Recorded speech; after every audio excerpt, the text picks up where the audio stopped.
Muito bem, pessoal, estamos ao vivo, Desperta SL começando hoje, quinta-feira, 21 de setembro, 7 horas da manhã. Bem-vindas, bem-vindos, muito obrigado pela companhia de todo mundo. O pessoal já está no nosso chat criando aquela confusão bonita da manhã, né?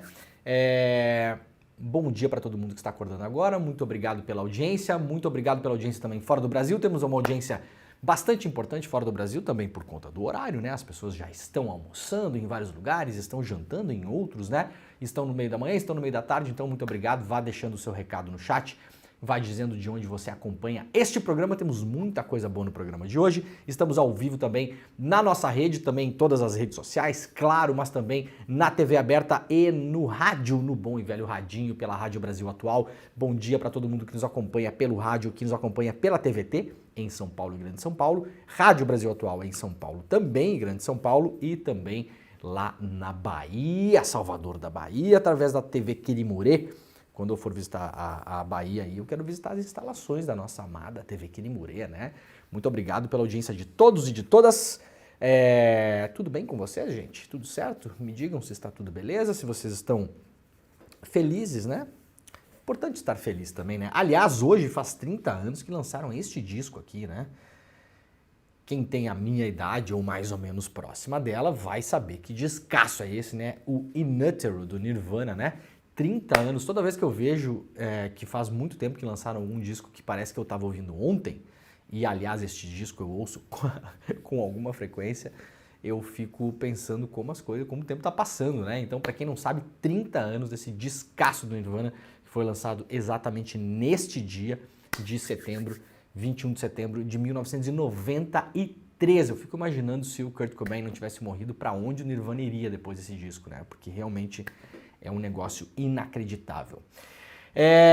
Vamos lá que a gente tem muita notícia hoje para dar, tem bastante coisa rolando no noticiário e temos uma bomba, né? Aí eu tô fazendo sempre um aviso em relação à delação do Mauro Cid, então depois farei o aviso em relação à delação do Mauro Cid, mas eu sempre gosto de trazer os contextos das histórias aqui, né? Então, como tem um contexto importante em relação ao que o Mauro Cid eventualmente está falando, né? Ou falou nos seus depoimentos para a Polícia Federal, a gente vai trazer aqui mais uma ideia golpista do Bolsonaro que rodou aí no círculo íntimo político do Bolsonaro e também das Forças Armadas, tá bom? A gente vai falar sobre isso daqui a pouquinho. Vamos lá, antes de mais nada... Onda de calor, INMET emite alerta vermelho de grande perigo para 9 estados do Brasil. Tá aí o mapa, né? Estamos cada vez mais acostumados a ver esse tipo de mapa, né? O Brasil todo de vermelho, né? O pessoal que falava que a bandeira não ia ser vermelha, né? Minha bandeira não será vermelha, né? Aparentemente a bandeira não vai ser vermelha, mas o país, né? No mapa da previsão do tempo tá todo dia vermelho, né? E isso aqui, pelo contrário, não é culpa dos comunistas, né, Odi? Não tem nada a ver com os comunistas isso aqui, né? Pelo contrário, né? O capitalismo comendo tudo e tá aí, ó. Daqui a pouquinho a gente vai mostrar também como a gente pode resolver isso aqui. Tem um jeito de resolver isso aqui. Aliás, o STF está se debruçando sobre essa questão neste exato momento, né? O aumento da intensidade de calor que afeta o Brasil fez o Instituto Nacional de Meteorologia, o INMET, aumentar nesta quarta-feira, dia 20, o nível do alerta e colocar mais estados sob um aviso de grande perigo por causa das temperaturas acima da média. A onda de calor começou na segunda-feira e deve ter o ápice neste fim de semana, com tendência de ainda afetar regiões do interior da próxima semana. Em algumas localidades são previstas marcas na casa dos 43 graus. O mais recente alerta do INMET é da categoria vermelho, que significa grande perigo. Ao todo, atenção aí para quem nos acompanha, são 9 os estados que estão em perigo. O que é que significa isso? A gente não pode fazer muita coisa, né? Não dá para desligar o sol, né? Então você vai começar a adquirir alguns hábitos que eu tenho tentado adquirir nos últimos tempos. Tá difícil, mas eu sei que eu vou conseguir. Por exemplo, usar protetor solar todos os dias. A gente tem o hábito de usar protetor solar quando vai para a praia. A gente vai ter que adquirir o hábito de usar protetor solar todos os dias, né? Muita gente já usa todos os dias, mas a maioria das pessoas não. Aliás, ainda é muito caro o protetor solar, né? Então isso é outra coisa que vai ter que entrar no debate político daqui a um tempo, né? O protetor solar vai entrar, por exemplo, no programa de farmácia popular? Não sei, tô jogando uma ideia aqui, né? Tô dando uma ideia que ninguém pediu, mas é também o que a gente faz aqui todos os dias, né? Dá ideia que ninguém pediu. Será que protetor solar tem que começar a entrar numa espécie de cesta básica da saúde do brasileiro? É de se pensar, né? Entre outras coisas. Então, ó, vamos lá, para os estados de atenção nos próximos dias, para hoje principalmente. Minas Gerais, Paraná, Rio de Janeiro, São Paulo, Mato Grosso, Pará, Goiás, Mato Grosso do Sul e Tocantins. O alerta é válido até às 18 horas de domingo. De um modo geral, um alerta vermelho, segundo o INMET, é emitido quando é esperado um fenômeno meteorológico de intensidade excepcional, com grande probabilidade de ocorrência de grandes danos e acidentes, com riscos para a integridade física ou mesmo a vida humana, tá? Então isso em relação ao calor extremo e atípico, que pelo que a gente está vendo, não sei se vai ser tão atípico assim pelos próximos anos, né? Então é bom a gente começar a se acostumar com isso. É claro que com isso pode vir chuvas torrenciais e tempestades e aquela coisa toda, né? Lembrando que, aliás, hoje, dia 21, eu não sou muito bom nessas coisas, mas o dia de amanhã é o último dia do inverno, é isso? É 22 que muda os calendários das estações? Eu acho que é 22, né? Então, lembrando que estamos no meio do inverno, tá bom? Estamos no meio do inverno. Eu nunca, em 42 anos de idade, nunca tinha visto um verão assim. Tem gente que vai falar que é cíclico, né? Que não sei o quê, que não sei quando, que já tinha, que já é normal, que as eras geológicas, que os cambal. Eu tô dizendo, no meu lifetime, né? Dos meus 42 anos, conhecendo muito bem a região que eu conheço, que é o sul do Brasil, onde nasci e me criei e morei a maior parte da minha vida, talvez a maior parte não, mas metade da minha vida, eu nunca vi um agosto, um ápice de inverno, como a gente teve esse ano, com esse calor. Nunca, jamais, jamais.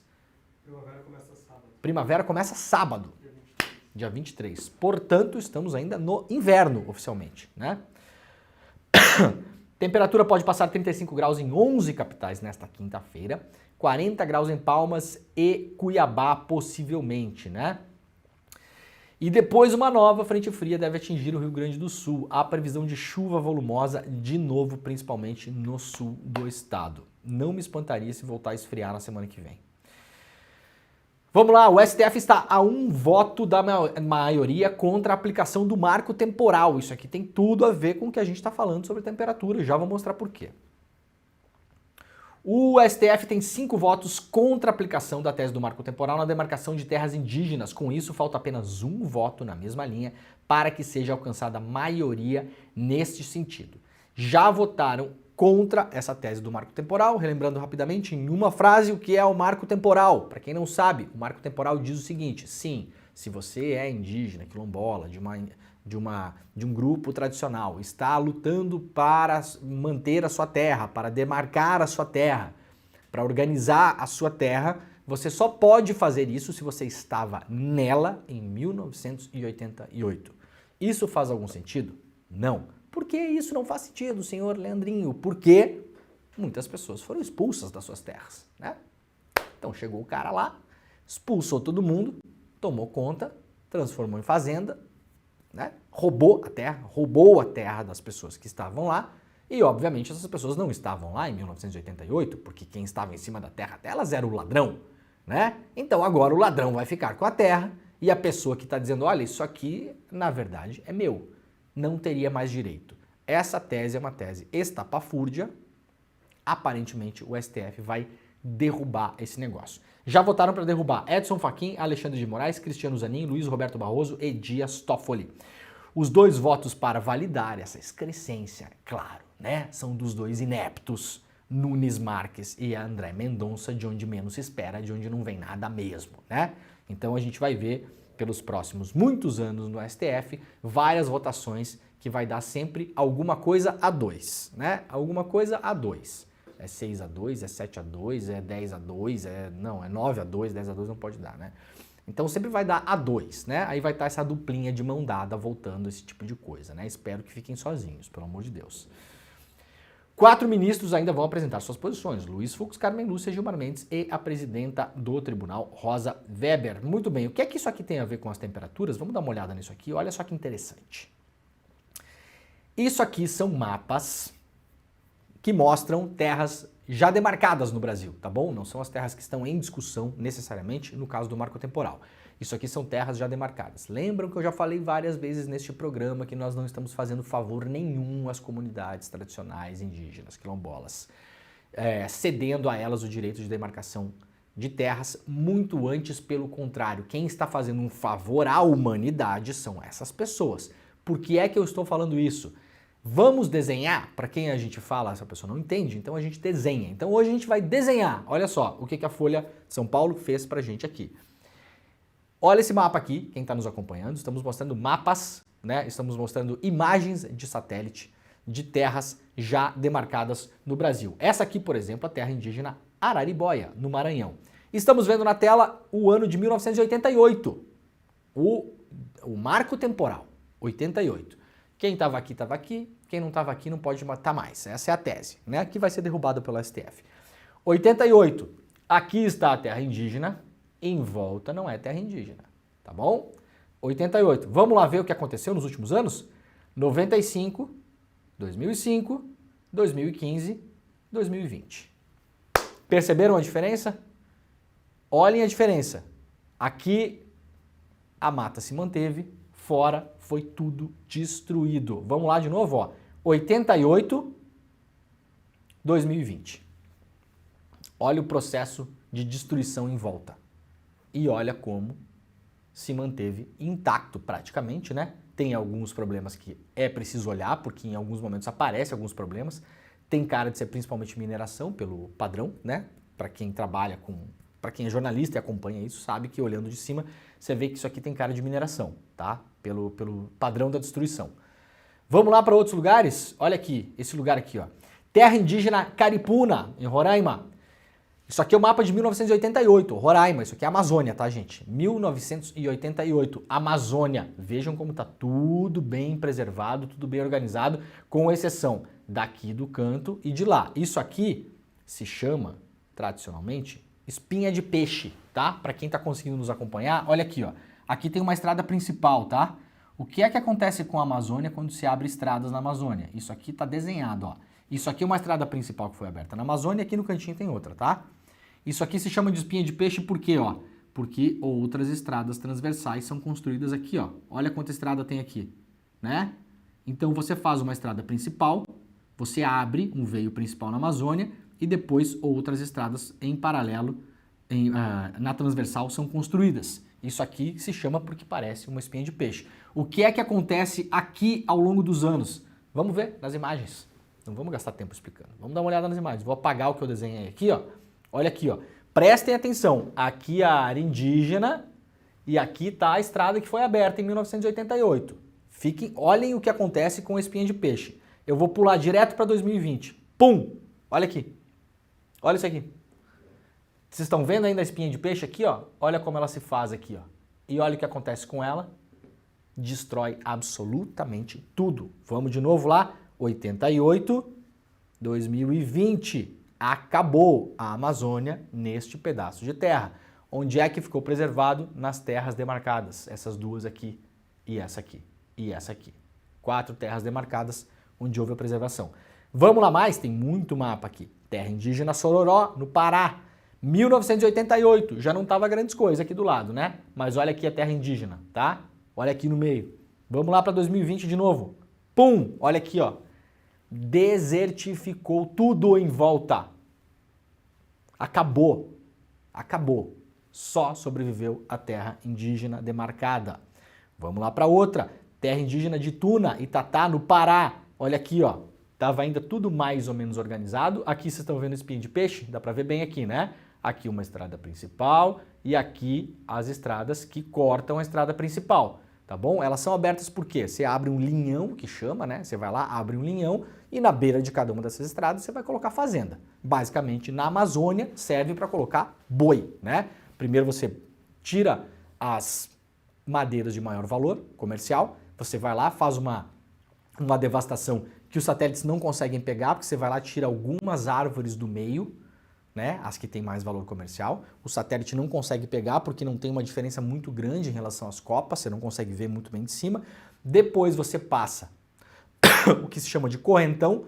Para quem não sabe, você pega 2 tratores, né, um trator numa ponta, um trator na outra, você amarra uma corrente super grossa entre os 2 tratores e os tratores vão andando pela mata e a corrente vai arrastando e derrubando tudo. Depois você taca fogo, depois você coloca boi em cima. É isso que está acontecendo com a Amazônia. Fora todos os outros problemas de mineração e tal, tá? Mas isso tem a ver com agropecuária na Amazônia. Vamos lá de novo. 1988, vamos lá para 2020. 2020, olha o que aconteceu aqui em cima. E olha onde foi preservado, na área indígena.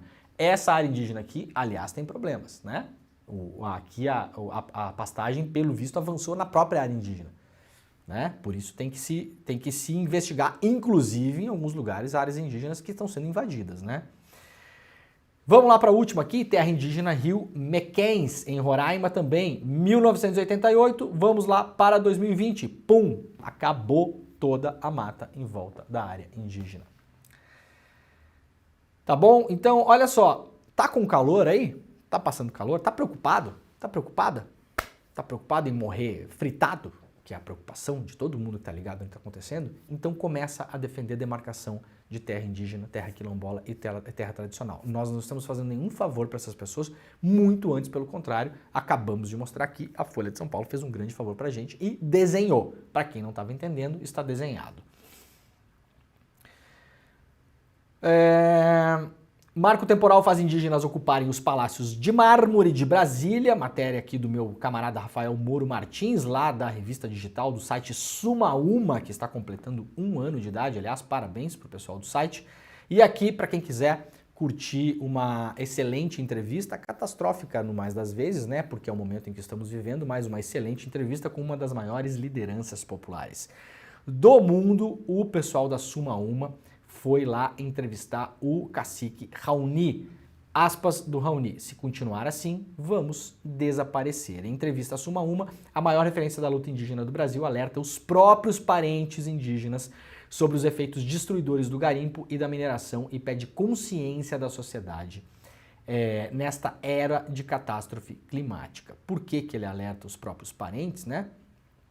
Porque, infelizmente, a força do garimpo, principalmente, ela é avassaladora e ela acaba entrando em terra indígena, em alguns casos com a anuência, parceria e sociedade dos próprios indígenas.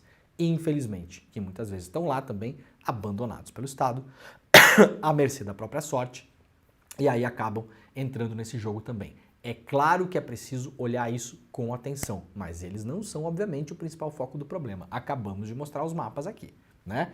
Com todos os problemas que possam ter, nós vimos onde a floresta fica em pé e onde a floresta cai. Nós vimos onde a floresta fica em pé e onde a floresta é queimada. Muito bem, gente, ó, CPI das pirâmides financeiras vai pedir indiciamento dos donos da 1, 2, 3 milhas. Os irmãos Ramiro e Augusto Madureira devem ser alvo de pedido de indiciamento da CPI das pirâmides financeiras. O relator Ricardo Silva, do PSD do Kassab, de São Paulo, reuniu quebras de sigilo, orientações para clientes mentirem e outras práticas comerciais questionáveis da empresa para embasar o requerimento. Eu não sei se essas orientações para os clientes mentirem é a mesma que eu já expliquei para vocês aqui, mas uma vez eu vendi milhas para um desses sites aí. Acho até que não eram 2, 3 milhas, mas são todos do mesmo grupo, né? Max Milhas, não sei o que milhas, é tudo dessa mesma galera. E a empresa me ligou, me orientando para eu mentir para a companhia aérea. Dizendo o seguinte: se a companhia aérea ligar para você e perguntar se você está embarcando hoje para tal lugar, você fala que é você, tá? Porque eu tinha vendido milhas para eles. Eu não imaginava que esse negócio tinha essa conotação que parece uma gangue, né? Parece um sistema criminoso o negócio, né? Qual empresa liga para você, a empresa CNPJ liga para você mandando você mentir para outra? Foi um espanto. Obviamente mandei catar coquinho, falei que não ia mentir coisa nenhuma e nunca mais vendi milhas porque eu vi que esse negócio é esquisito, né? Eu sei que tem muito operador, vamos fazer uma separação aqui, tem um dia que o pessoal reclamou comigo, assim, ó, eu não estou falando de agência de viagem que usa as milhas das pessoas que são as donas de direito das milhas para viajar, entendeu? Não é disso que eu estou falando. Eu estou falando da empresa 1, 2, 3 milhas que tinha esse esquemão que parece um esquema de pirâmide que foi colocando gente dentro que agora não consegue entregar, tá bom? Então se você trabalha com milhas aí, não é de você que eu estou falando. E se você tem milhas para usar, você pode entrar em contato com a agência pode usar suas milhas, isso é tudo, tá tudo beleza, tá, gente? É outra coisa que a gente está falando aqui. O relator vai afirmar em seu relatório final que a bancarrota da 123 Milhas faz parte de uma pirâmide financeira criada pelos donos da empresa. Silva disse que uma alteração no modelo de negócio foi adotada no ano passado para executar o esquema. Após lançar um novo produto, a empresa teve prejuízo, entrou em recuperação judicial e lesou o que estima em 700 mil clientes. O relator explica que o cliente não estava comprando bilhete aéreo, mas um compromisso da 123 Milhas em entregar um ticket. Mas a empresa não possuía a passagem que estava oferecendo em seu site. A aquisição se daria por meio da compra de milhas de pessoas físicas. Então, agora veremos, né? Os donos aqui justificam que esperavam encontrar passagens mais baratas, aquela coisa toda. O que eles fizeram, gente? Eles venderam promessa de bilhete aéreo, tá? Basicamente isso. Você chegava lá, você botava suas milhas lá, os caras fazem uma cotação, você recebe tantos R$1.000 se for hoje. Se for daqui a 20 dias é mais, daqui a 30 é mais, daqui a 150 é mais. Quanto mais tempo você esperar, mais dinheiro você recebe. O que eles faziam? Pegavam essas suas milhas e ficavam emitindo passagens para as pessoas que estavam viajando naquele dia, naquela semana. Não para você, porque você comprava uma milha e falava, eu vou viajar só em novembro, tá? Só que a 123 Milhas não tinha garantidos os assentos nos aviões. Então, a 123 Milhas não estava vendendo passagens que ela detinha. Ela estava dizendo o seguinte, me dá as suas milhas, que quando você for viajar eu dou um jeito. Acontece que, aparentemente, eles venderam mais pacotes do que conseguem entregar em termos de assento em aviões. E aí deu chabu, tá? Essa é a história. Ou seja, vendeu uma promessa de fato, né? STF julga nos próximos dias temas como aborto, licença paternidade e indenizações por condições em presídio. O STF tá, eu já falei, né? A Rosa Weber tá acelerando o carrinho, né? Lomba abaixo, colocando em votação várias coisas importantes, tá na reta final, né? Do tempo dela no STF e fazendo uma belíssima reta final, aliás, né? A gente tem que elogiar aqui quando merece elogio. Rosa Weber tem se posicionado de um jeito espetacular em relação a várias pautas e tem colocado em pauta coisas super difíceis, super complexas, que a sociedade brasileira, no geral, prefere fechar os olhos e não encarar, né? Então, muito, muito importante, principalmente esse tema do aborto, que é um tema que vai mexer com todos os pastores e evangélicos e essa galera toda aí, né? E os bolsonaristas, extrema-direita e não sei o quê. Vamos lá rapidamente para a Argentina. A Justiça Argentina reabre casos contra ex-presidente Kirchner. Que curioso, né? Olha, que me lembra o Sérgio Moro esse negócio. Que coisa curiosa. Os argentinos falam, inclusive, que a Cristina Kirchner sofre uma perseguição judicial lá, né? O lawfare, né? Perseguição judicial, né? E aí, curiosamente, assim, faltando o quê? Um mesinho para o segundo turno, onde o candidato que está concorrendo à presidência da República é um candidato do partido da coalizão da Kirchner, né? O atual ministro da Economia, o Massa, né? Por acaso, há 30 dias do segundo turno, a justiça se manifesta e reabre casos contra a Cristina Kirchner. Eu não vou nem entrar aqui para esmiuçar se o caso para em pé, se não para em pé, mas esses tempos eleitorais na América Latina, em relação a casos de corrupção, eu tenho falado isso. Na Colômbia, né? Gustavo Petro estava voando, ganhou a eleição, assumiu o governo, mandou 100 e poucos militares de alta patente para a reserva, tentou fazer uma limpa no exército, estava falando em legalização geral das drogas para fazer a Colômbia uma mega exportadora, que já é, só que é ilegal, né? Aí o dinheiro vai todo para o crime organizado, né, de cocaína, inclusive, e de maconha, né? Aí não durou 6 meses, apareceu um escândalo de corrupção. De novo, eu não vou destrinchar aqui se é, se não é.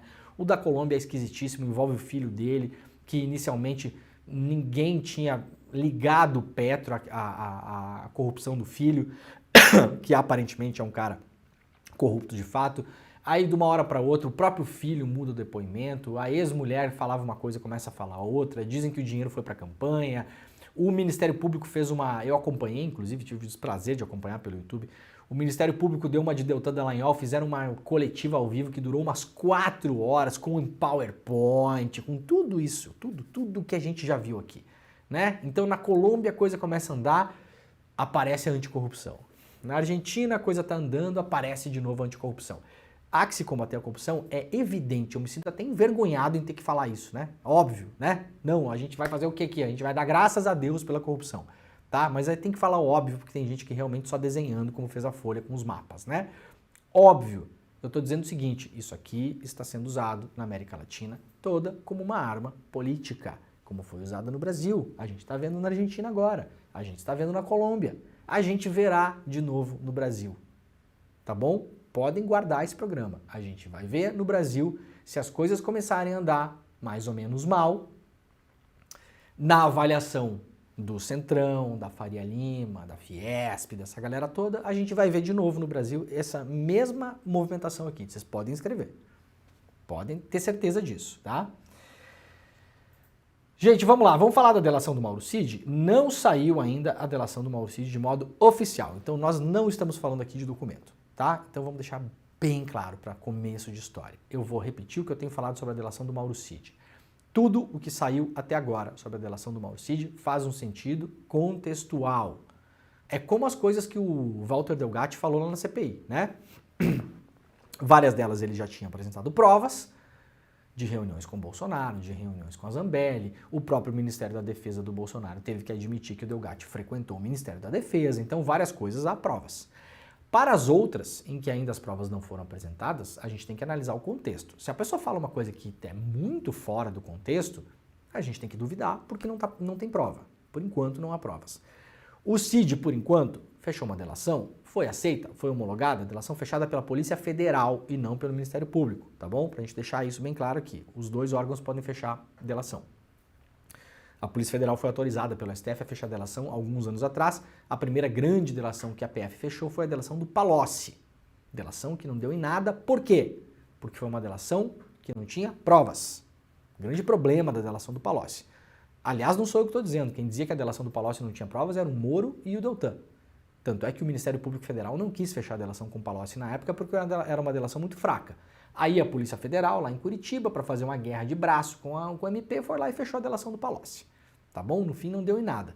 Qual o problema? Já falei várias vezes. Você vaza um monte de informação. O Palocci vai falar, é o cardápio da delação, é o degustação, é o menu degustação da delação, a degustação, é a delação gourmet, é a delação premium, e vai indo, você vai esvaziando todo o conteúdo da possível delação. Quando chega na hora H, metade daquelas coisas não tem prova nenhuma.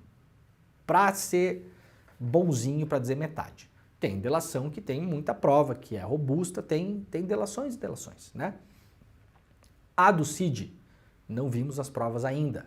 O que acontece é que tem vazado algumas coisas para a imprensa. Contextualmente faz sentido? Faz. Por isso que a gente vai falar sobre isso aqui hoje, tá bom? Se não fizesse, eu ia falar que não faz, tá, gente?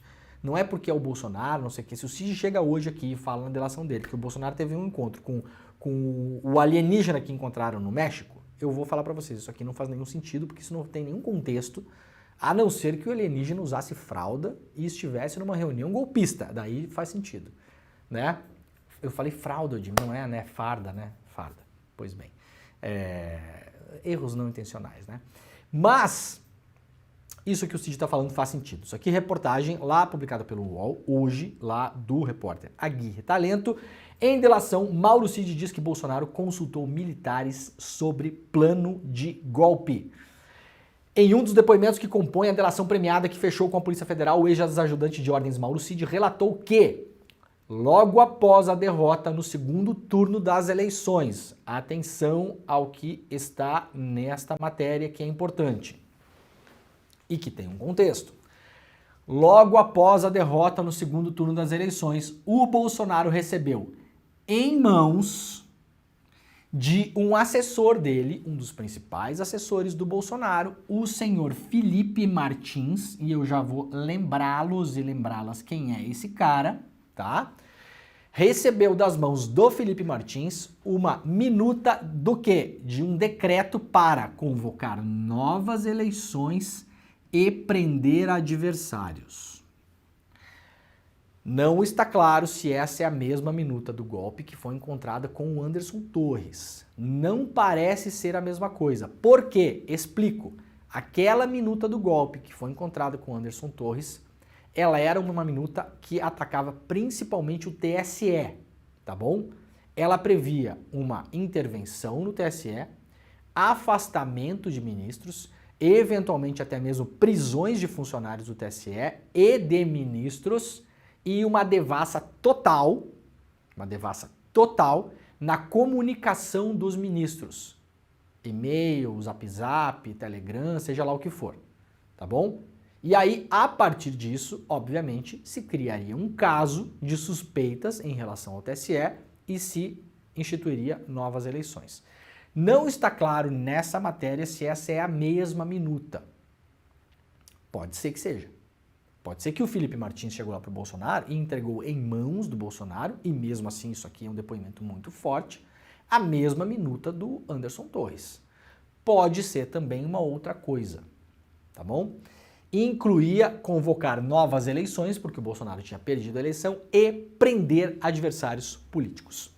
Segundo o relatório do Mauro Cid, que é tenente-coronel do Exército, o Bolsonaro submeteu o teor da conversa com militares da alta patente. Então o Bolsonaro foi lá, recebeu esse negócio da mão do Felipe Martins. Esse cara não foi investigado até hoje, né? Então tá aí aberto o nome, mais um nominho para ser investigado, né? Tava passando meio por baixo do radar o Felipe Martins, né? Muito pavoneado durante, né, o governo Bolsonaro, muito falante no Twitter, né? Muito vocal, né? Um dos olavistas, né? Um dos alunos do Olavo de Carvalho que estavam enfiados ali no governo brasileiro, Felipe Martins, né? Globalismo, Cavaleiro Templário, essa bobajada toda, né? Da turma do Ernesto lá, essa gente, né? Essa gentinha que andou por lá, né? Sumiram, né? Agora dá para entender porque que o Felipe Martins estava quietinho, né, Felipe? Tá com medinho, né, Felipe? Será que é isso? E aí o Bolsonaro submete isso, segundo a reportagem aqui do Aguirre Talento, nas palavras de pessoas que participaram da delação do Cid, submeteu o teor do documento em conversa com militares da alta patente. O que é que o Cid falou? Que o então comandante da Marinha, almirante Almir Garnier, manifestou-se favoravelmente ao golpe militar, tá? Golpe militar aqui porque envolveria os militares, né? Se está envolvendo o militar, é um golpe também militar. Golpe civil militar, político civil militar, enfim. Construímos como a gente quiser, né? Mas, no entanto, ainda segundo o Cid, não houve adesão do alto comando das Forças Armadas. Eu sempre coloco isso aqui em dúvida porque o alto comando não existe assim, né? É a mesma coisa que falar assim, o Exército não topou o golpe. O Exército quem? Os sei lá, 20 mil militares, a gente tem que fazer um censo, tem que pegar o Datafolha para saber, né? Assim, o Almir Garnier é um cara que está lá, né, no mais alto cargo da Marinha, né? Então, sempre parece que assim, é uma meia dúzia de maluco, mas o senhor alto comando, quem é o alto comando? Quem do alto comando não topou? Né? Pelas matérias que a gente viu no ano passado, várias delas, inclusive uma do Financial Times que saiu, tinha gente do alto comando que tava aí para golpe. Né? Então não há um consenso em falar assim, não, essa entidade mística chamada alto comando não topou. Eu duvido muito disso. Até que esses caras não venham à tona, ó, eu falei não, tá aqui a prova, eu sim, eu queria, né? Então não vou muito nessa não, tá?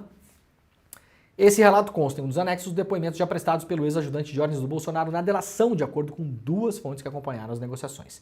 Cid contou aos investigadores que testemunhou tanto a reunião em que Martins teria entregue o documento a Bolsonaro, quanto a do presidente com militares. Já falei várias vezes aqui, né? Ajudante de ordens não é copeiro, não é cara que serve o cafezinho. O Cid está... Por que isso aqui faz sentido? O Cid chega e fala assim, ó, eu estava na reunião que o Felipe Martins entregou para o Bolsonaro um documento para anular a eleição e prender adversários. O Cid fala isso, eu estava na reunião. Por que é que isso tem nexo? Porque o Cid estava na reunião do Bolsonaro com o Putin. Porque o Cid estava na reunião do Bolsonaro com o Mohammed bin Salman. Porque o Cid estava na reunião do Bolsonaro nas reuniões que o Bolsonaro fez lá na ONU, quando o Bolsonaro fez, né? Lá não fez nenhuma, acho que ninguém queria falar com ele, mas estava lá o Cid. Né? O Cid estava em majoritariamente quase todas as principais reuniões que o Bolsonaro participou enquanto presidente da República ao longo de todos os anos da presidência. Se tem alguém que você pode chutar numa reunião, quem é que estava nessa reunião? Se você for chutar, você pode chutar Mauro Cid. É a chance maior de estar o Mauro Cid do que a Michele, do que o Braga Neto, do que não sei quem. Então, não é nada fora da casinha o Cid chegar e falar, não, eu estava numa reunião que o assessor Felipe Martins entregou para o Bolsonaro um documento. E nesse documento tinha lá um esquema para anular as eleições, né? E para prender adversários. E depois eu também estava numa outra reunião em que o Bolsonaro pega este documento e discute com militares. E nessa reunião, o almirante da Marinha, o senhor Almir Garnier, falou, beleza, vamos lá, bora lá. Acabou a eleição. Quem é que tem que prender aí? Tá?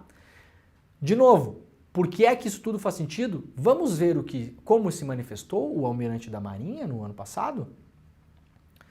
Primeira coisa para a gente lembrar, a reportagem do jornal Financial Times, né? Financial Times. O título dessa matéria eu acho muito ruim, tá? O discreto plano dos Estados Unidos para defender a eleição do Brasil. Esse plano de discreto não tem nada. O Congresso americano se manifestou em relação a isso. Tentaram votar, inclusive, uma moção lá dentro do Congresso que dizia que se o Exército interferisse nas eleições do Brasil não ia ter mais nenhum tipo de cooperação entre Estados Unidos e o Brasil em termos militares. Né? Então não tem nada de discreto, um monte de gente publicou. Eu publiquei sobre isso, inclusive. Acho o título dessa matéria muito ruim e leva a uma ideia meio conspiracionista, né? Isso não aconteceu, foi tudo muito às claras, né? Quem é que é citado nessa matéria aqui? Vocês sabem? Garnier. Olha aqui, ó. Um oficial sênior do governo brasileiro, intimamente envolvido nessas conversas do Bolsonaro sobre golpe, né? Foi o senhor almirante Almir Garnier Santos. E ele foi, segundo a apuração do Financial Times, a pessoa mais difícil de se demover da ideia de um golpe no Brasil no ano passado. Então, por que é que faz sentido o que o Cid está falando? A gente não está falando que o Cid colocou a Madre Teresa de Calcutá numa reunião golpista. O Cid colocou num cenário de reunião golpista o almirante Garnier, que já é conhecido por posições no ano passado e no ano retrasado, que mostram que há um contexto. Como reagiu o almirante Garnier em relação aos assuntos eleitorais, por exemplo, no ano passado? Vamos lembrar coisas aqui? Eu postei isso aqui no meu Twitter em 21 de junho, tá bom? Comandante da Marinha, Almir Garnier, decide romper a tradição e não participar da cerimônia de passagem do comando da Força. O evento que vai oficializar a troca de chefia da Marinha está marcado para o dia 5 de janeiro no Clube Naval em Brasília. Ele não apareceu. Por quê? Porque não acreditava que o Lula deveria assumir a presidência da República. E falou, não vou aparecer. E não foi. Em 12 de dezembro do ano passado, o Garnier fez esse discurso aqui, ó, tá? Dezembro do ano passado, o Garnier fez um discurso numa formatura de cadetes da Marinha. Não sei se é cadete que fala da Marinha, né? Whatever. Pessoas lá da Marinha que se formaram, fuzileiros navais, eu acho. O Garnier foi lá 12 de dezembro, finalzinho do governo Bolsonaro. O Bolsonaro já tinha perdido a eleição e, segundo Mauro Cid, essa conversa entre o Garnier e o Bolsonaro sobre anular as eleições e prender adversários já tinha acontecido. Vamos lá colocar, Jimmy, esse vídeo aqui do Garnier, vamos ver o que ele fala no vídeo. Muitas vezes queremos navegar em direção ao porto seguro em linha reta, mas a tempestade nos impede e nós temos que navegar de acordo com o que aprendemos a navegar para contornar furacões, a fim de não perder o nosso barco, de não colocar em risco nossa tripulação. Mas saibam, senhores, que a manobra de tempestade guinará novamente o barco em direção ao porto seguro que queremos. E lá chegaremos. Pode demorar um pouco mais, mas chegaremos.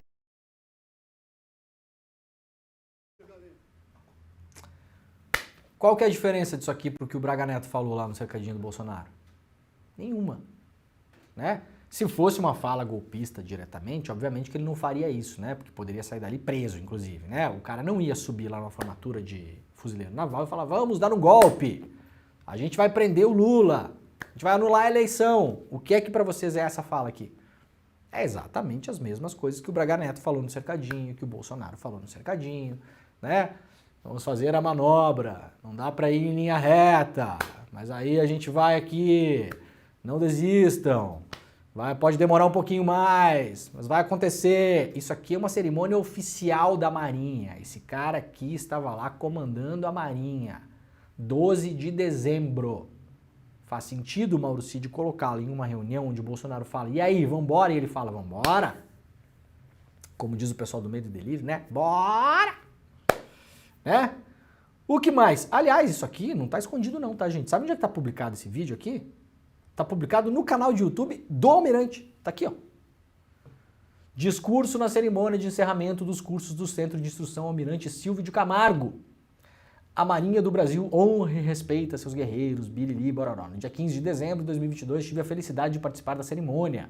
Isso aqui é o canal oficial do Almirante. Está publicado no YouTube dele. Nenhuma questão de esconder, né? Aqui, ó. Canal do YouTube do Almirante Garnier. 1.200 inscritos, 27 vídeos. Tá bom? Faz sentido o que o Cid está falando ou não faz sentido? O que mais que o Garnier falou? Vamos lá, Jimmy, vamos mostrar o que o Garnier falou sobre as urnas eletrônicas no grande momento do debate das urnas eletrônicas, lembrando que isso aqui fora de contexto parece que a pessoa está sendo super republicana e técnica, né? Não, temos que ver se a confiabilidade das urnas e tal. Isso aqui foi falado pelo Almirante Garnier no auge da discussão sobre fraude nas urnas, sobre o Bolsonaro tinha ganhado a eleição com mais votos, a urna não é confiável, blá blá blá blá blá blá blá blá, que depois foi desembocar em todo o caso Delgatti e Carla Zambelli, tá? Vamos ver o que o Almirante Garnier falou nessa época? Bora lá, Jimmy. Então, levará ao melhor dos resultados para o povo brasileiro. É assim, como disse o nosso ministro, em qualquer sistema digital. Não é característica de um ou outro sistema digital ser imunes a falhas, a sabotagens, a erros. Nada disso está garantido por decreto. Tudo isso tem que ser comprovado. E eu creio que todos aqueles que estão interessados no bem do Brasil, no futuro do Brasil, na democracia brasileira e na liberdade do povo brasileiro, estão interessados em que o máximo de transparência e de atenção seja dado a esse processo, das quais as minhas declarações eu não tiro nem uma vírgula. Muito obrigado, senhor ministro. As declarações que ele não tira nenhuma vírgula são declarações de teor golpista durante o processo de debate sobre as urnas eletrônicas. Essa pergunta foi feita, olha, o senhor está falando isso, né? Será que o senhor não quer tirar um pouco o pé do acelerador? O senhor não acha que isso aqui vai dar ruim? Vocês estarem contestando as eleições desse modo que vocês estão contestando? Não retiro nenhuma das minhas declarações. Faz sentido o Mauro Cid colocar esse cara aqui em um cenário onde está ele e o Felipe Martins, que é outro, né? Que é outro, para a gente lembrar, onde eles discutem anular as eleições e prender adversários, e o Almirante Garnier fala, vambora, topei. Vou lembrar, citado na matéria do Financial Times como um dos mais difíceis a convencer a não dar um golpe militar, o cara que fez o discurso que fez em 12 de dezembro para os formandos lá da Marinha, e o cara que fez essa e outras falas. O cara que não apareceu em janeiro para passar o comando da Marinha para o seu sucessor, aliás, fazendo uma desfeita ao próprio sucessor e a Marinha, desonrando a farda e a Marinha. Né? O senhor não está fazendo nenhum tipo de protesto político que o senhor acha que está fazendo. O senhor está desonrando a Marinha, a sua farda e o seu sucessor. E a tropa. Né? A honra dos militares, a gente vê que ela vai até a página 2 muitas vezes só, né? E vou repetir o que eu falei dos médicos ontem, dos dentistas, dos advogados e dos jornalistas. É todos os militares? Não, não é. Então, se você é um militar que não é golpista, parabéns, tá bom? Tá dado o recado, tá bom? A gente tá falando aqui dos que são. Faz sentido, não faz sentido? Quem é o Felipe Martins? Para lembrar, o Felipe Martins é o cara que fez esse gesto aqui no Senado. Vocês lembram do assessor do Bolsonaro, famoso, que estava numa sessão do Senado e fez um gesto que foi interpretado, inclusive, pelo Ministério Público como um gesto de supremacia branca, o tal do white power, né? Foi denunciado por isso. A justiça não aceitou a denúncia. Mas, na opinião do Ministério Público, o Felipe Martins tinha que ser responsabilizado, enquadrado na lei antirracismo. O Felipe Martins é o cara que fez esse gesto aqui, ó. Tá aí ele, ó. Vocês estão vendo lá no fundo, ó? Tá aí, ó. Esse gestinho aqui, né? Que é o gesto que foi interpretado por muita gente como white power. O Felipe Martins disse, tá aqui ele, ó, que na verdade ele estava só ajeitando o terno, né? Eu não sei quem ajeita terno assim. Vocês ajeitam terno assim? Eu nunca vi, tá? Nunca vi. Para quem não sabe, vou desenhar, né? Dá para desenhar ali, inclusive? Dá para desenhar aqui, ó. A mãozinha não tá bem esticada, mas em algum momento do frame ela estará, tá bom? Só que eu não vou ter tempo de parar aqui, ó. Por que que isso aqui é conhecido, né? Aqui, ó. Você faz um W aqui, né? E aí, vocês estão vendo a mão dele aqui, né? Então, white, o W, né? Você tá fazendo com a mão. Power, né? O P aqui, ó. Tá bom? Foi denunciado pelo Ministério Público. Foi denunciado por muitos jornalistas nas redes sociais, inclusive, né? Vou fazer aqui um aviso importante. Eu estou sendo processado pelo Felipe Martins também, por ter chamado esse gesto que ele fez aqui de nazista. Perdi em primeira instância, estou recorrendo na segunda instância. Vamos ver o que acontece. Outros jornalistas foram processados por ele também. A imensa maioria, pelo que eu vi até agora, ganhou os processos. O meu processo, por enquanto, é um processo atípico nesses casos. A Bárbara Gância, por exemplo, ganhou o processo, né? A jornalista e escritora Bárbara Gância, né? Aqui, ó. Bárbara Gância não terá que indenizar Felipe Martins por ter o chamado de supremacista branco, né? O que é que disse aqui? O juiz, quando deu a sua sentença, vamos lá ler o que disse o juiz aqui sobre o Felipe Martins, vamos lá. O judiciário não é controlador da mídia e a aplicação do dano moral com retirada de textos dos computadores não constitui um método eficiente para limpar a biografia de pessoas envolvidas em fatos notórios e incontroversos, como esse que foi praticado pelo autor, seja como gesto diferencial e chamativo de adeptos da supremacia branca ou de ajeitar o terno. O juiz, né, vem chorar aqui a gente não vai ajudar o senhor a limpar a sua biografia, não. A sua biografia o senhor limpa do jeito que o senhor achar mais conveniente, se é que dá tempo, né, porque cada notícia que passa, essa biografia fica só mais suja, né. O juiz falou, não, o senhor não. A Bárbara Gância falou que o senhor é um supremacista branco, ela tem direito de falar isso porque o senhor deu motivos para, tá bom? E o judiciário não constitui método eficiente para limpar biografias de quem? De pessoas envolvidas em fatos notórios e incontroversos. Qual fato? Gesto diferencial e chamativo para adeptos da supremacia branca. Esse é o assessor que está na cena contada pelo Mauro Cid, passando para o Bolsonaro um documento dizendo é possível anular as eleições e prender adversários. O Mauro Cid fala ainda que nessa reunião estavam presentes um advogado constitucionalista e um padre. Segundo o Mauro Cid, ele não lembra o nome dessas pessoas. Eu acho muito difícil que ele não lembre. Não é uma reunião comum, tá bom? Não é uma reunião comum. É uma reunião onde você vai ali discutir a possibilidade de anular as eleições e de prender gente. Eu duvido que o Mauro Cid não tenha saído dessa reunião sabendo o nome até dos mosquitos que entraram naquela sala. Então, de novo, o que eu falo sobre a delação do Mauro Cid. Muita gente fala, delator não pode mentir, né? Ah, o cara tá delatando, mas o delator não pode mentir. E o delator não pode omitir. Eu vou repetir o que eu falo. O delator pode mentir e omitir sim, né?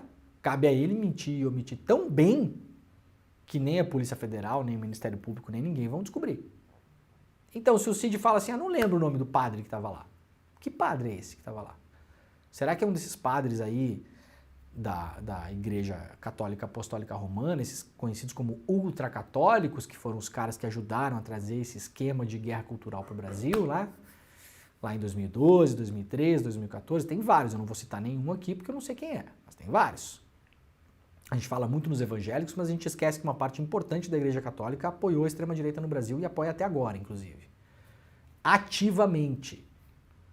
Nas redes sociais, treinando gente. Aliás, o Alan dos Santos, o jornalista bolsonarista que está nos Estados Unidos, foragido lá, era coroinha de um desses padres, por exemplo. Eu não vou falar o nome porque eu não sei quem estava na reunião, né? Se o Cid fala que não lembra, lá vou eu saber também, né?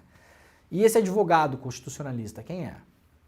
Por que é importante saber isso, gente? Porque, eventualmente, as pessoas que estavam nessa reunião, elas presenciaram o Bolsonaro tramando coisas ilegais. Então a gente tem que ver se não era obrigação delas sair dessa reunião e denunciar. Vamos imaginar que você participe de uma reunião com o presidente da República, onde o presidente da República fala em prender adversários. Tá bom? Não, eu vou aqui, tô vendo aqui, tô analisando aqui se eu vou mandar prender o Lula. Aí você pode imaginar, nossa, mas isso é ilegal. O senhor não pode fazer isso. O senhor não é delegado de polícia. Como assim, o senhor vai mandar prender? O senhor vai mandar prender alguém? O presidente não tem essa prerrogativa, não. Aí a pessoa sai de lá e, eventualmente, é obrigação dela, né, denunciar. Então, é importante a gente saber se o Cid, por acaso, se fizer uma forcinha, não lembra mesmo, né, Cid, o nome desse padre e desse advogado que estavam nessa reunião. Até porque, se ficar só a palavra do Cid contra a palavra do Bolsonaro, e a terceira pessoa que está na sala é o Felipe Martins, e a quarta pessoa que está na sala é o Almirante Garnier, todos os três vão falar que isso é mentira. Agora, se por acaso, Cid, você lembrar o nome do padre e do advogado, talvez essas pessoas possam falar a verdade. Né? Muito bem. Em torno de presidente Bolsonaro, movimentou quase 27 milhões de reais entre 2020 e 2023, aponta a Receita Federal. Relatórios de movimentação financeira apontam que membros do entorno do presidente Bolsonaro movimentaram ao menos 26 milhões de reais entre 2020 e 2023. A análise alcança figuras centrais da equipe direta de Bolsonaro, como o Mauro Cid. Informações constam num relatório do COAF que foi enviado à CPI dos atos golpistas e compilados pelo site G1. Segundo os documentos, a movimentação identifica nos últimos 4 anos é incompatível com o patrimônio e rendimento das pessoas. Vamos ver aqui os ricaços do Bolsonaro. Vamos lá ver quem movimentou bastante dinheiro? Vamos ver quem movimentou e para onde o dinheiro pode ter ido, tá? Eu vou dar as dicas. Vamos lá. Mauro Cid movimentou 13 milhões. O que fazia Mauro Cid? Era ajudante de ordens do Jair Bolsonaro. Luiz Marcos dos Reis movimentou 5 milhões. O que fazia Luiz Marcos dos Reis? Era ajudante de ordens do Jair Bolsonaro. Mauro César Lorena Cid movimentou quase 4 milhões. O que fazia Lorena Cid? Era o pai do Mauro Cid. Aliás, ainda é, né? E trabalhava na Apex em Miami. Osmar Crivellati movimentou 2 milhões e 600 mil reais. O que fazia Osmar Crivellati? Era ajudante de ordens do Jair Bolsonaro. Luiz Antônio Gonçalves de Oliveira movimentou 582 mil. O que fazia Luiz Antônio? Era ajudante de ordens do Jair Bolsonaro. Jairo Moreira, ajudante de ordens do Jair Bolsonaro. Adriano Alves Teperino, ajudante de ordens do Jair Bolsonaro. Antônio Braga Firmo Ferreira, tio da Michele, esposa do Bolsonaro, e assim por diante. Onde será que esse dinheiro foi parar? Vocês podem imaginar? Eu desconfio. Né? Vamos lá, gente, umas notícias rápidas para fechar o dia aqui. Então, estudantes da USP aprovam greve geral em unanimidade. Estão fazendo uma greve porque a USP está ficando sem professores, né? Essa é a grande reclamação dos estudantes. Tem até aqui um dado interessante, né? Na última década, o corpo estudantil teve reivindicação de contratação de professores. Entre janeiro de 2014 e março de 2022, foram perdidos 818 professores, com destaques para departamentos de letras, artes plásticas e obstetrícia. Essa é a greve que está rolando lá na USP agora, pela falta de professores. Uma matéria exclusiva lá da revista Fórum. Prefeitura de São Paulo paga quase 800 mil reais por mês por publicidade disfarçada de jornalismo no Estadão.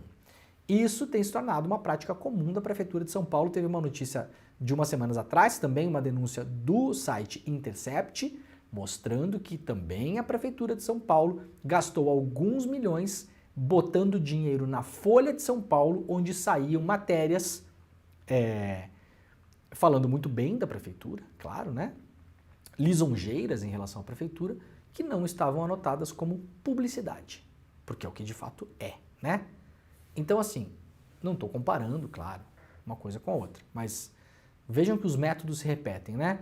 Nos anos 70, nós mostramos na semana passada aqui o jornal O Globo vendendo matérias para o Pinochet, né? Estava lá vendendo 120 mil dólares, que daria hoje, mais ou menos, o pessoal fez a conta depois, quase 5 milhões de reais. 20 matérias para falar bem do Pinochet no Brasil. Ia sair como reportagem, não ia sair como publicidade. Né? Então os métodos se repetem. Agora a Prefeitura de São Paulo bota um dinheiro na Folha, bota um dinheiro no Estadão, e a gente vai ler a reportagem achando que é reportagem. Olha que beleza, a Prefeitura botou esgoto não sei aonde. Que reportagem. É pé na rua, né? O repórter pé na rua. Coitado dos repórteres, né? Não tem nada a ver com isso, né? A melhor coisa dos jornais todos esses, aliás, são os repórteres, né? Que estão lá na ponta fazendo o trabalho que realmente importa. Isso aqui é departamento comercial. Então, denúncia importante da revista Fórum, né? A Alckmin sanciona a lei que atualiza o Código Penal Militar, mas veta artigo que acabava com punição por críticas ao governo. Deu uma modernizada aqui o Alckmin, né? O Alckmin assinou porque é o presidente em exercício, né? Já que o Lula está viajando. Em linhas gerais, o texto muda o Código Penal Militar e altera uma lei que foi elaborada em 69 durante a ditadura militar. Por exemplo, olha que beleza você ser militar no Brasil, né? Em 69 os caras criaram um Código Penal Militar só para eles. Então, por exemplo, se você pratica tráfico de drogas no Brasil, você pode tomar uma pena hoje de 25 anos, mole, né? Para militares, até ontem era de 5 só. Então, se você quiser traficar drogas, você entra pro exército e trafica drogas lá dentro, tá bom? Porque a sua pena máxima é de 5 anos. Se você for um civil, é 20, 22, 23, 25, tá bom? Agora passou a ser 15. Eles ainda são beneficiados em relação a isso. Então, se você quer virar um grande traficante internacional, entre para as Forças Armadas, porque a pena é menor, né? É absurdo, não é? Os militares acusados de crimes sexuais e por violência doméstica passam finalmente a responder na justiça comum, em vez da justiça militar. O cara que cometia um estupro até ontem era julgado por quem? Pelos próprios parceiros lá na justiça militar, entendeu? Só macho, só os homens lá, né? A mulher tem que lavar a louça, tem que não sei o quê, né? É absurdo, não é? Vocês imaginem se a gente criar uma justiça, vamos criar uma justiça só para os médicos, a justiça médica do Brasil. E a quem serão os juízes? Os médicos também, né? Os jornalistas, a justiça para os jornalistas do Brasil. Não, a casta, os militares foram lá criar uma para eles. Melhorou um pouco, né? Com essa sanção do Alckmin, que é o presidente em exercício do Brasil. Gente, eu ia falar de Lula e Biden, mas vocês já viram isso bastante, vai ter no N1 também, tá? O N1 tá começando agora, esse é a notícia, primeira edição, tá começando, vai repercutir toda a reunião do Biden com o Lula ontem, uma reunião importante, histórica em certo ponto também, né? Importante para o Lula, importante para a América Latina, importante para o Biden também, tá? Então, estamos encerrando a nossa rede também, muito obrigado pessoal da TVT, Rádio Brasil Atual e TV Querido Morena na Bahia, nós voltamos amanhã com vocês, tá bom? E para fechar, vamos dar um recado final aqui, a gente tem aí a nossa cartela da Monja Coin, ó, dia 28, portanto semana que vem, às 8 horas da noite, uma super palestra, daquelas assim para você mandar para todo mundo, não é palestra para especialista, não é palestra para quem estuda teologia, não é palestra para quem é interessado como pesquisador, estudioso, né? Desses temas todos, não, é uma palestra aberta para você ver na sala de casa com a mãezinha, entendeu? Com a vovozinha, com o adolescente que está lá, com todo mundo, sobre espiritualidade, como lidar com a ansiedade e o estresse, os grandes, talvez os maiores males, né, da nossa era, né? A ansiedade e o estresse, principalmente os dois, né, que estão aí no mundo todo e são realmente grandes preocupações das pessoas. Então, dia 28, às 8 horas da noite, você pode se inscrever, é de graça, é exclusivo, é ao vivo, mais um super evento do ICL. Só aqui você vê isso, tá? O que tem que fazer? Faça somente a sua inscrição para receber o link vai ser enviado por e-mail, então tem que fazer a inscrição. Não adianta dar uma desperta e chegar lá no canal do ICL no dia lá que não vai estar lá, não vai conseguir ver, tá bom? icl.com.br/desperta, icl.com.br/desperta. Garanta a sua vaga, é grátis. Nós voltamos amanhã, muito obrigado a todos e a todas, e tchau. Monja Coen é uma missionária zen budista que depois de viver 12 anos no Japão, voltou para o Brasil para espalhar seus ensinamentos. Ela já escreveu mais de 20 livros que venderam mais de 1 milhão de cópias e vai estar com o ICL no dia 28 de setembro para conversar sobre como vencer o estresse e a ansiedade. Um encontro imperdível e que para você participar é só clicar no link aqui em cima ou aqui embaixo e se inscrever gratuitamente.